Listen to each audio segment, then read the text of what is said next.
Hey guys, kind of a weird one here. I'm on my bike.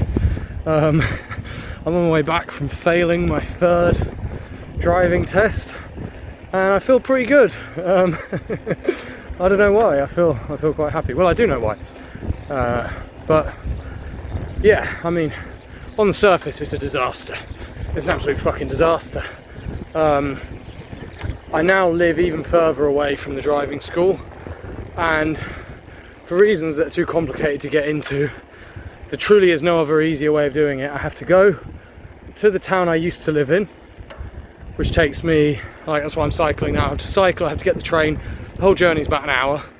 Get there, then we drive into Valencia, which takes about an hour there and back, and then we practice, so we get about half an hour's practice. So I spend 66 euros every time, and I get to practice in the relevant exam zone for about half an hour, which is bad, obviously. I barely have any practice behind the wheel, and compared, I mean, as in I don't know anyone who has a car. There's a limit to how many classes I can buy, not least because I have to take the whole day off, do the journey and everything. I'm going to do a whole video about this, which will be not of particular interest to people who watch my channel normally, but to anyone who's learning to drive in Spain, because it's been a fucking nightmare and it's a scam.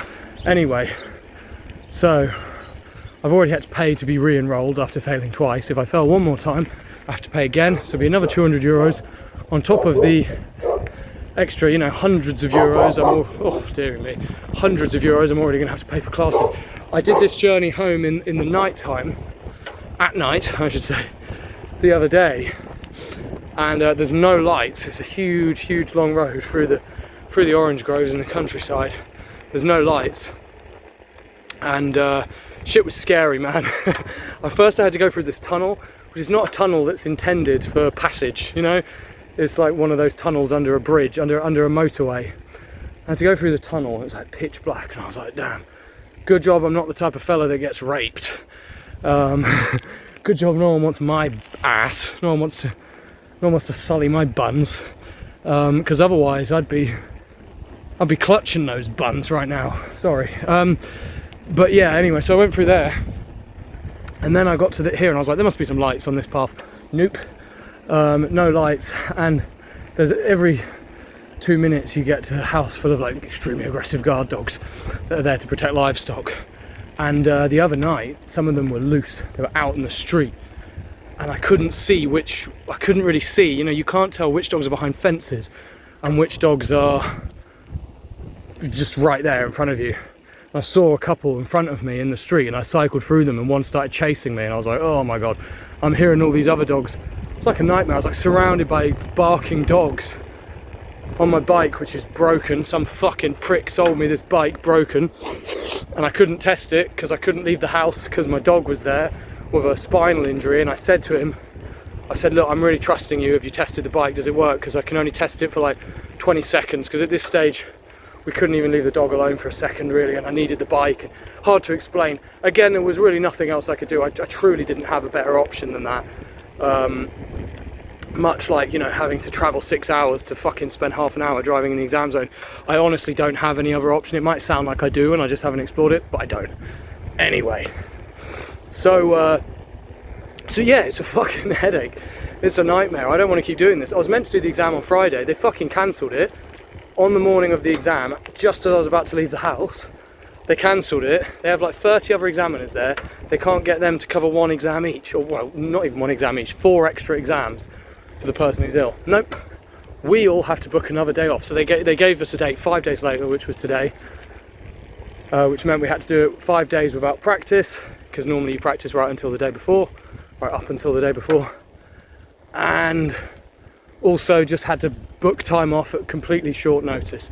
It's insane. It's just total, pure disrespect. But anyway, that happened, and I was heading along to it, and I just was so stressed about it at times, like so stressed. It's hard to explain because I have to travel so far, and I'm not confident in speaking Spanish. I can speak Spanish, but I'm like a different person, you know. I'm not me. It's not like I am on this channel where I can like express myself easily and communicate and understand. It's not like that. I feel like a different human. I feel younger. I just feel like in a bad way though, you know. I feel like a kid. I just don't feel confident, and it affects everything. I feel it when I go to shops and stuff, you know. I feel it even in the supermarket, you know. My voice goes up an octave. I feel weird. I feel my body language is bad. I don't feel right, and that's probably my doing, really. It's something I could correct, and I'm sure I will, but sometimes it just takes you out of your element. And so there's that, and there's all this other bullshit I won't get into, but there's a lot stacked against me, I'd say, with trying to pass. So I've been really, really nervous and trying to downplay it and say it's not a big deal, you know. It kind of is, but last night I just thought like, man, got my health, got my dog, got my girlfriend, and like, I'm so fucking lucky to have those things. And even if you took away one of those things, you know, like, I'd be so lucky to have the other two things. And like, truly, not just to like pay, just to say that, but like, I really am, you know. I really am so lucky to have those things and to have the life that I have.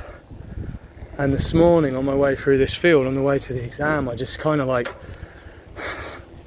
gave a kind of not a prayer, I don't know. I speak to sometimes to, well, God is the closest approximation of it, but I don't know, just whatever the kind of higher power that I kind of vaguely believe in is, and just sort of said thanks for all of those things. And I don't really like to ask for stuff generally unless it involves the health or safety of one of my loved ones, you know. I don't really like to, this road's a bit busy, I'm gonna have to continue when I get to a safer road. Hang on. All right, yeah, sorry about the wind, by the way. I don't know if my hand is shielding it at all, shielding the phone from it.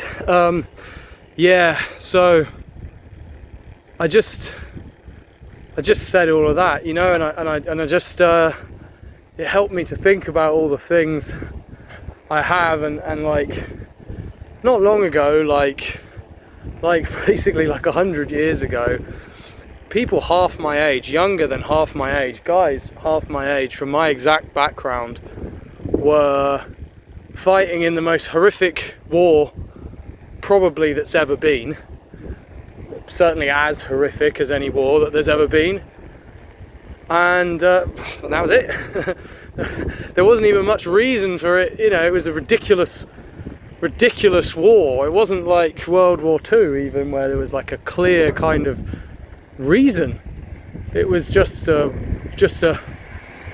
churning up of human life, and just a fucking, the world just turned into a fucking pain factory, you know. It was just like agony for our collective spirit, and people's lives meant nothing, and they died, they suffered immeasurably in ways we can't even comprehend, in ways they couldn't even comprehend probably, and then mostly died.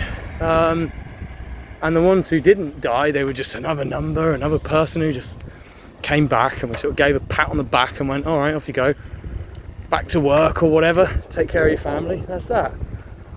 And so in the grand scheme of things, these nuisances, these financial worries, these fucking, all of this shit is it's nothing really.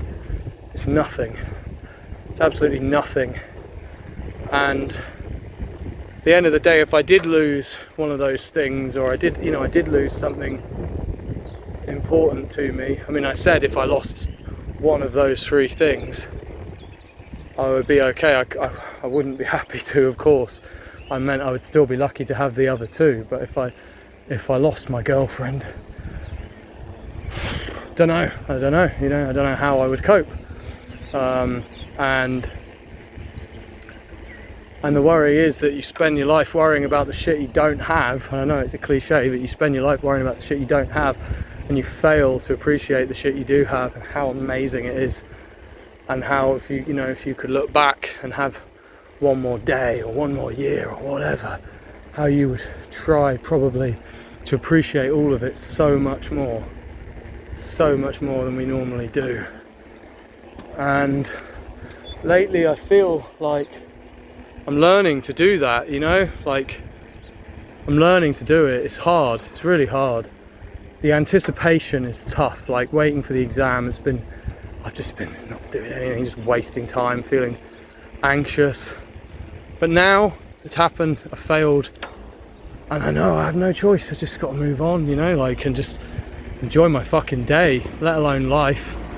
Enjoy the rest of today, make the most of it, and do good things and positive things, because there's nothing else to it. And I think because I prepped myself with that beforehand, and I accepted the possibility of either outcome, and I accepted that whatever happens, I've still got great things going on, and things to be grateful for. It really has helped, and I don't know, I don't give a shit really. I might, when it comes to it, when I have to start doing all of it again, practicing again, fucking going into town for the this angle and this helmet is fucking a bad look, bro. I don't hate cycling, but I hate being a fucking cycle guy, dude. I fucking hate people that ride bikes. So annoying. And I've become one of them. My little helmet, my little lights, my little lock, bing bing. Fuck. Make myself sick. It is quite fun riding one though. But yeah. It's just a fucking waste of time, man. Being unhappy about stuff, if it's not real stuff. There's stuff, when a loved one dies, you can't avoid that. You can't, there's no philosophizing about that that's really gonna make a dent. You're gonna be in pain. But shit like this, that we spend all our time upset about, worrying about, trying to change, like, trying to change it is fine, but feeling bad about it, it's just, it's a waste of time, waste of energy. So I think the one thing over the past few years that has changed my life more than anything has been just gratitude, just reminding myself to me that's the meaning of life. That's the fucking secret. That's the only thing that really works reliably, I think, in most, not all situations. It's the only thing that I think is applicable to most situations that at least we as modern people in the developed world find ourselves faced with is gratitude. So I'm just going to keep working on that and trying to get better at it, and trying to spread the word. Hope you guys are doing well, and it transcends religious or spiritual belief, by the way. It doesn't matter what you believe. Gratitude, unless you have some freaky fucking fucked up satanic beliefs or some shit, although I'm sure someone will fucking beg to differ about that. But apart from that, it transcends religious belief. Gratitude for what you have around you, that's compatible with any religion or any lack of religion or spirituality. Anyway, I'm gonna get this fucking helmet off my bonce and see my dog and girlfriend. Thanks for watching, guys. I hope you're all doing well. Let me know in the comments. How's life? How you doing? How you feeling?